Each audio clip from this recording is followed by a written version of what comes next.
میرے گھر والے کہنے لگے کھانا چھوڑ دیں پہلے اس کی بات سن لے. میں نے کہا پتر کیا ہوا, کسی نے مارا ہے کسی استاد نے؟ کہنے لگے نہیں حضرت, گھر فون کیا تھا تو میری اماں اور ابا کی لڑائی ہو رہی ہے. بچہ کانپ رہا ہے, ٹانگیں کانپ رہی ہیں.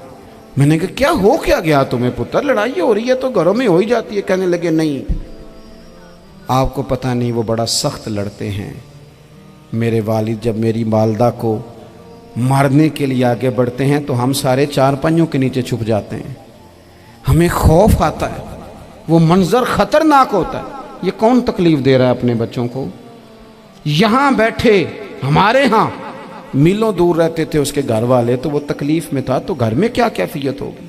اگر حوصلہ ہو, صبر ہو, قناعت ہو, اللہ کے دیے ہوئے تھوڑے رزق پر ہمیں راضی رہنا آتا ہو, ہمارے گھروں میں سکون آئے, اطمینان آئے, ہم جو زندگی بڑی خوشی خوشی گزار سکتے ہیں.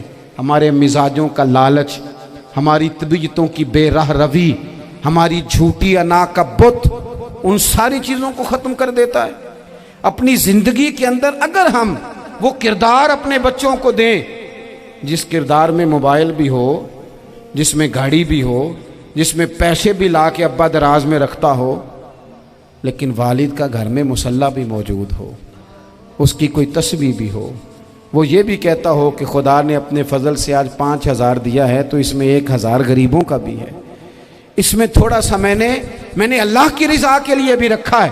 اگر کوئی مشکل آ جائے تو وہ باپ اور ماں کو صبر کرتا ہوا دیکھتے ہوں.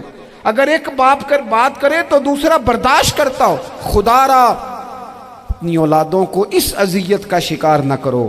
اپنے گھروں کے اندر وہ خودداری, وہ پیار, وہ وقار, وہ محبت, وہ انداز. آپ تھکے ہوئے ہیں کوئی شک نہیں, آپ بہت سارے مسائل کا باہر شکار ہوں گے کوئی شک نہیں, لیکن آپ باہر سے تھک کے آئے ہیں. اور اگر آپ باہر اپنی فیکٹری کے مالک ہیں اور دفتر کے بڑے ہیں تو گھر میں بھی تو آپ بڑے ہیں نا. آپ کی ماں بھی تو انتظار کر رہی ہے, اس نے بھی تو دکھڑا سنانا ہے نا آپ کو. آپ یہ دیکھیے کہ آپ کے بچے بھی تو انتظار کر رہے ہیں, وہ چاہتے ہیں کہ ابا آ کے بیٹھیں تو ہم ان کے سینے پہ چڑھ کے تھوڑا کھیلیں. آپ کی اہلیہ منتظر ہیں. کچھ باتیں بیوی کسی اور سے نہیں کہہ سکتی, صرف اپنے شوہر سے کہتی ہے, لیکن وہ تو آتے ہی جلال میں آ گئے صاحب. وہ کہنے لگے تو بڑی نالائق ہے, میں تھکا ماندہ آیا ہوں اور تو نے مجھے کہانی سنا دی ہے. وہ اس خاتون سے شدت کے ساتھ پیش آنے لگے. میرے رسول پاک کی حیات نور کو دیکھو, حضرت ام ایمن حضور کی رضائی والدہ ہیں, ان کی بھی خدمت ہو رہی ہے. حضرت حلیمہ سعدیہ آ رہی ہیں تو خدمت ہو رہی ہے. حضرت عباس حضور کے چچا ہیں تو کریم فرماتے ہیں میرے چچا ہیں باپ کی جگہ پہ. حضور دوست احباب صحابہ غلاموں سب کے ساتھ پیار کر رہے ہیں.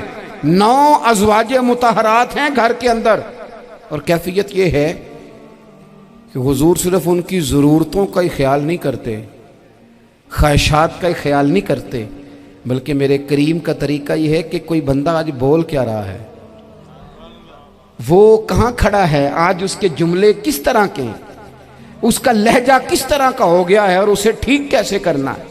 محبوب اس کا خیال فرماتے, توجہ کرتے. میں کہتا ہوں کہ ہم سب کو شوق آیا ہے آرام کرنے کا. میں صبح 11 بجے سے پہلے اپنے گھر سے نکل آیا تھا اور یہ وقت آ گیا ہے اور رات کو خدا جانے کس وقت گھر پہنچنا ہے. کئی دفعہ کیفیت یہ ہوتی ہے کہ گاڑی سے اترتے ہیں تو پھر دل کرتا ہے کہ کوئی اٹھا کے چلائے نہ کبھی.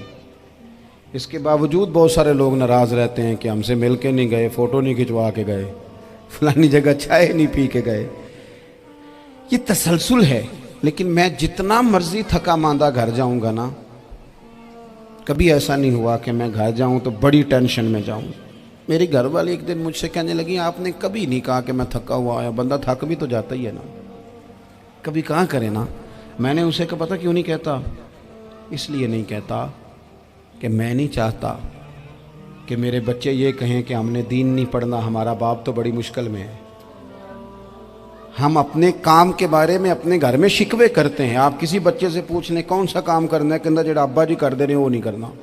کیوں کہ ابا جی ہر روز تو کہتے ہیں میں بڑا الجھ گیا ہوں, یہ کام بڑا مشکل ہے.